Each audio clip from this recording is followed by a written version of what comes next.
2018 оны 3 сарын 7 Америк улсын Нью-Йорк хот Бингемтон Бром дүүрэг.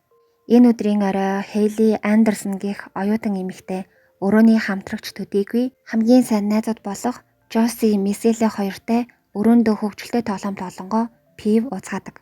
Тэд шөнжин тоглонгоо уусан тул баг зэрэг цогццоогоод өөрийн 4 цагийн үед унтцгаадаг боловч төд удалгүй Хейли хэн нэгнээс дуудлага аваад гэрээсээ гарсан. Харин Жоси Миселе хоёр Хейлигийн гарахыг нь мэдээгүй. Маргааш нь буюу 3 сарын 8-ны үдээс хойш Жоси хамгийн түрүүнд сэрсэн. Тэр эхлээд гэр орноо цэвэрлээд дараа нь хоол хийхээр болж унтлагын өрөөнд унтаж буй хоёр найзыгаа сэрэхээр ортол Хейли байхгүй Мисел ганцаараа унтаж байдаг. Өмнөх өдөр нь Хейли уулзалттай гэж хэлж байсан учраас өглөө эрт босоод тийшээ явсан байна гэж бодоод тэр өдрийн үдээс хойш болох өөр нэг цугларалтанд хоцролгүй эрхийг нь сануулan мессеж явуулсан. Хейли, Жоси, Миселе 3 тэр өдрийн үдээс хойш шүлгийн уран уншлагын клубт очихоор төлөвлөсөн байсан юм байна. Ингээд Хейлигээс хараа ирэхгүй байсан тул Жоси, Миселе 2 клуб төрүүлж очиод хүлээж агаар болсон. Клубт очиход Хейли байгаагүй, түүнлүү залах гад уцааж авахгүй байсан байна. Хейли өмнө нь хизээж тэдний дуулахыг авахгүй, эсвэл найзуудтай хэлэхгүй хааныг тийшээ явдаггүй байсан учраас түүний найзууд цаг хугацаа өнгөрөх тусам улам бүр санаан зовж эхэлсэн. Ингээд Хейлигийн найз Жоси iPhone-ы бас нэгэн онцлогийг харуулсан апп болох найзуудаа олох аппыг ашиглан түүний байршлыг тогтоохоор болдог. Уг апп нь iPhone дээрх үндсэн програм. Хэрв байршлаа мэдэгдэхийг зөвшөөрвөл найзууд болон гэр бүл хоорондоо бие биенийхээ байгаа газрыг олох боломжтой. Гэхдээ энэхүү аппыг зарим улс орнуудад ашиглах боломжгүй байдаг юм байна. Яагаад гэхээр хүний байршлыг олж мэдэх нь хувийн нууцад халдж байгаа хэрэг гэж үздэг гинэ. Ингээд Жоси аппаараа дамжуулан Хейлигийн байршлыг хайж эхлэхэд тэдэнтэй нэг сургуульд нэг ангид сурдаг. Орландо Терсерогийн гэрт байна гэж заадаг.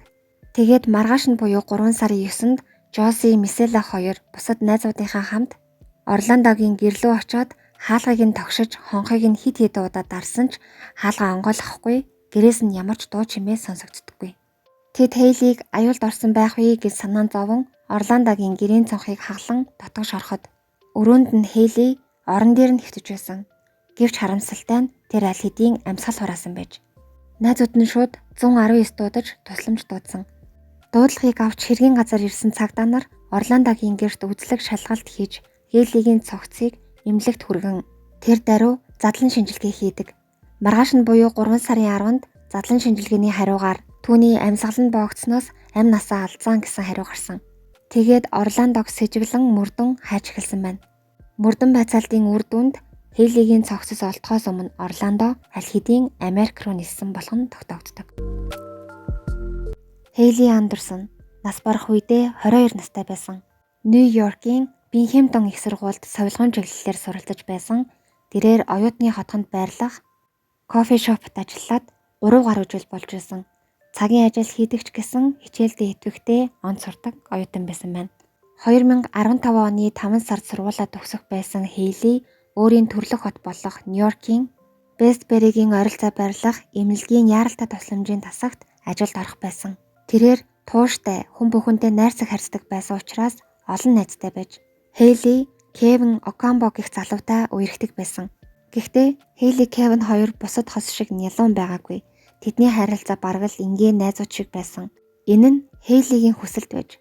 Кевин харин эсэргээрээ илүү дотн байхыг хичээдэг байсан гин. Тиймээс энэ асуудлаас болоод тэд байнга үл ойлголцож салж нийлдэг байсан гинэ. 2016 оны нэгэн өдөр Хейлигийн найз залуу Кевин гэртээ үжлэг зохиосон юм байна.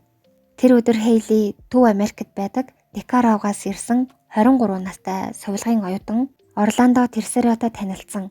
Орландо Америкийн нэгдсэн улсын Флорида мужийн Майами хотод төрсэн боловч гэр бүлтэйгээ хамт Никарагуа руу нүүж тэндээ өсөж таринсан. Тиймээс тэр хоёр улсын иргэншилтэй байж. Тэрээр маш чинэлэг гэр бүлд өссөн.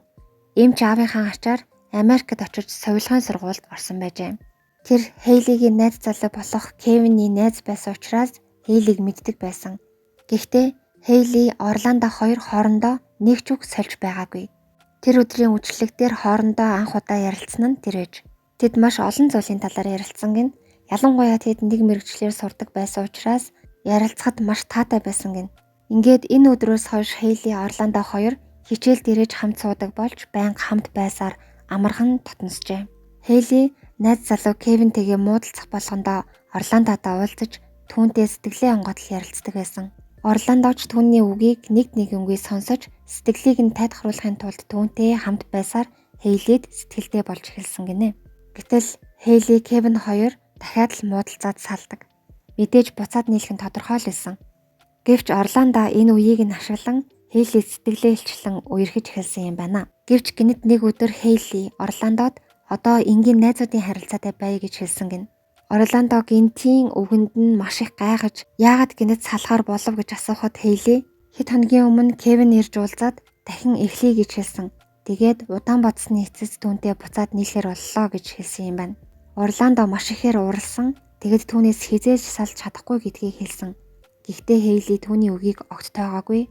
Цаашдаа найзууд байцгаая гэж хэлчихэд түүнийг орхиод явчихсан юм байна. Орландо түн рүү өдөр шөнөгүй залхан мессеж илгээн дахин нэг удаа бодоод үзээч гэж гуйсаар байсан. Сүүлдээ өөрийнхөө амийг хүртэл хорлох гэж оролдож байсан ч Хейлигийн сэтгэлийг эргүүлж чадаагүй гин. 2017 оны 9 сард Хейли найз залуугийнхаа гэрт хоноод өглөө машиндаа суугаад гадагш явах гэтэл машины зогсоолд тавьсан байсан машиныхын дугуйг хэн нэгэн хагалсан байдаг. Хейли Кевин хоёр Орландогийн хийсэн зүйл гэж таамаглаад түүнийг цагдаад өгсөн. Цагдаа нар шалгаж үзэхэд Орландо үг үйлчлэлийг хийсэн болох нь тогтоогдсон. Тиймээс Орландо удалгүй баривчлагдсан. Хэрэг Орландо энэ хэрэгт буруутгагдах нь шийдэгдвэл сургуулаасаа хөөгдөх нь мэдээж байсан бөгөөд цаашлаад түүнийг Америк улсаас албатан гаргах магадaltaй байсан гин. Энэ талаар Хейли мэдээд өөрөөс нь болж Орландо сургуулаа төгсөж хүссэн ажлаа хийж мөрөөдлөө биелүүлж чадахгүй болох нэ гэж санаан зовоод Орландогийн эсрэг мэдүүлгээ буцаасан юм байна. Ингээд энэ явдлаас 6 сарын дараа буюу 2018 оны 3 сарын 8-нд өөрийн 4 цагийн үед Хейли найзуудыгаа унтсны дараа гэрээсээ гарч Орландогийн гэрт очсон. Яагаад гэхээр Хейли Орландог сайн залуу гэж боддог байсан учраас түүнтэй сайн найзуудын харилцаагаа авч үлдэхийг хүссэн. Тэгэд тэр өдөр түүнтэй ярилцаж эвлэрхийг хүссэн юм байна. Гэвч харамсалтай нь тэр Орландогийн гэрлөө явснаас хойш холбоонд тасарсан. Найзууд нь түүний цогцыг олоод цагдаа дууссан. Хейлигийн найзуудынхын дуулахын дагуу ирсэн цагдаа нар Орландогийн гэрт үзлэг шалгалт хийснийхээ дараа гудамжны камерыг шалгахад Хейли 3 сарын 8-ны өөрийн 4 цагт үнэхээр Орландогийн гэрлөө орж байгаа дүрс бичлэг нь бичигдсэн байсан боловч гарч байгаа дүрс нь байгаагүй юм байна. Харин Орландо өглөө 10 цагийн үед гэрээсээ гараад эмийн сангаас нойрны юм аваад буцаад гэртээ орсон. Тэгээд хэдэн цагийн дараа дахин гэрээсээ гарч байгаа дүрс нь хяналтын камерт бичигдсэн байсан ба тэрээр машинаараа нис хонгоцны буудлын руу явж Никарагуа руу ниссэн юм байна. Мөн нис хонгоцны буудлын дээрх хяналтын камерыг шүүхэд Орландо толгоогоо гэмтээсэн мэт боосон байсан. Мөрдөгчөд Орландогийн байшингийн зойрноос хоолойгоо бомилохыг оролцсон уу гэмээр тааснаас уйсан уяа. Яг доод талд нь шалан дээр цусны тол байхыг олж илрүүлсэн. Мөн ширээн дээр нь Испани хэлээр бичсэн тэмдэглэлийн дэвтэр байсан ба дэвтэрний нэг хуудсан дээр "Аваа уучлаарай, удахгүй уулзнаа" гэж бичсэн байжээ. 2018 оны 3 сарын 9-ны үдээс хойш Орландогийн дүү Ахаса буюу Орландогоос мессеж авсан. Тэрээр өөрийгөө муу зүйл хийж гэр бүлийнхээ нэр төрийг гутаасан гэх утгатай мессеж бичсэн байсан. Дүү нь уг хачин мессежийг уншаад шууд цагдаа дуудлага өгсөн. Дуудлагыг авсан цагдаа нар Орландогийн гэрт очсон боловч хаалгаа онгойлгоогүй. Хаалгыг нь хүчтэй нүдэж түүний нэрийг хичнээн дуудсан ч хаалгаа нээгээгүй тул цагдаа нар гэрлөө нь оролгүй Орландог гэртээ байхгүй байна гэж бодоод шууд буцаад явчихсан байж. Ингээд яг энэ өдөр Хейлигийн найзууд дахин дуудлага өгч 2 дахь удаагийн дуудлагаар ирсэн цагдаа нар Орландогийн гэрээс Хейлигийн цогцыг олсон юм байна. Харин Орландо 3 сарын 9-ний үдээс хойш 4 цагийн үед Никарагуад газардаж ээжийнхээ машиныг унаад гэрлүүгөө явсан. 3 сарын 11-нд Америк нэгдсэн улсын цагдаагийн газраас Орландог уг хэргийн гол сэжигтэн гэдгийг мөн түүнийг Никарагуа руу зугцсан гэдгийг мэдгдсэн. Ингээд Америк нэгдсэн улсын засгийн газраас Никарагуагийн засгийн газарт Орландог Америк руу албатан явуулах хүсэлт илгээсэн. Гэвч энэ хүсэлтээс татгалзан хариу ирсэн гин. Дараагийн өдөр нь буюу 3 сарын 12-нд Хейлид тохиолдсон эмгэнэлт явдлыг түүний сургууль мэдэгддэг бөгөөд энэ өдөр совилгын сургуулийн бүх ангиудын хичээл нь цуцлагдсан. Их сургуулийн захирал, багш нар мөн оюутнууд түүнд эмгэнэл илэрхийлсэн. Энэ өдрийн маргааш буюу 3 сарын 13-ны мягмар гарагт Орландо ээжтэйгээ хамт эмнэлэгт үзүүлэхээр очих үед нь Никарагуагийн мөрдөгчид түүнийг баривчилсан. Орландо Хейлигийн амийг хороосныхаа дараа өөрийнхөө хоолойг боож амиа хорлохыг завдаж байх үеэрээ өөрийгөө гэмтээсэн. Тэрийг эмчлүүлэхээр ээжтэйгээ хамт эмнэлэгт очин эмчилгээ авч байх үед нь цагдаа нар түүнийг баривчилсан юм байна. 2018 оны 3 сарын 17-нд Орландо Америкт ирээгүй байсан. Америк улсын шүүхээс түүнийг 2 дугаар зэргийн хүн амныг хэрэгтэн гэж үзэн Америкийн нэгдсэн улсын засгийн газраас Никарагуан засгийн газарт орноолтойг албатан явуулах хүсэлтийг дахин илгээсэн байна. Гэвч Никарагуагийн засгийн газар тэрхүү хүсэлтээс дахин татгалзсан. Яг 1 жил хагасын хугацаанд Америкийн болон Никарагуагийн засгийн газрууд хоорондоо муудалцсан гин. Олон улс Никарагуагийн уг үйлдэлд бухимдаж шүүмжилж байсан учраас эцэст нь Никарагуагийн засгийн газар Америкийн нэгдсэн улсын засгийн газрын хүсэлтийг хүлээн авахар болсон. Гэхдээ Орландогийн шүүх хурлыг Америкийн нэгдсэн улсад биш харин Никарагуад хийнэ гэж мэдэгдсэн. Ингээд 2019 оны 9 сарын 1-нд Орландогийн шүүх хурал болсон. Энэ үед Хейлигийн гэр бүл болон найз нөхөд нь Америк улсаас түүний шүүх хурлыг дэлгэцээр шууд дамжуулалтаар харж байсан. Никарагуагийн шүүхээс Орландог үш санаатаагаар хүний амьд хүрсэн гэх хэрэгээр шүүж эхэлсэн. Шүүхийн үеэр Орландо мэдүүлэхдээ Хейлитэй хамт арх угаад унтаад сэрэхэд тэр амьсгал хураасан байсан. Тиймээс маш их айд сандарсан да. Гэрээсээ зугтсан гэж мэдүүлсэн бөгөөд шүүхээс тус мэдүүлгийг хүлээж аваагүй.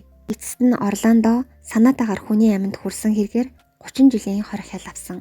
Гэхдээ хүмүүсийг гайхаширлыг төрүүлж байгаа нэг зүйл байгаа. Уг шийдвэр шүүх хурал эхлээд ердөө 90 минутын дотор гарсан шийдвэр. Орландо яллаа хөнгөлж өгөхийг хүсэн шүүхэд хүсэлт гаргасан бөгөөд 2020 оны 3 сарын 1-нд шүүхээс татгалзсан хариу гарсан. Орландогийн шүүхийг Америкийн нэгдсэн улсад болоогүйд нь олон хүн ундууцаж, харамсаж байдаг ч Никарагуагийн шоронд хоригдлууд маш хэцүү нөхцөлд байдаг. Тиймээс тэр хийсэн хэргийнхээ шанг хангалттай хүртэх байх гэж боддог хүмүүс нилээдгүй байдаг гин. Орландо Америкийн нэгдсэн улсад 2 дугаар зэргийн хүн амны хэрэгтнэр одоо хүртэл хийвэр байгаа бөгөөд хугацаанаасаа өмнө шоронгоос суллагдах тохиолдолд мөн Америкийн нэгдсэн улсад хөл тавих төдийд түүний хэргийг шүүх хурал Америкийн нэгдсэн улсад дахин болох юм байна.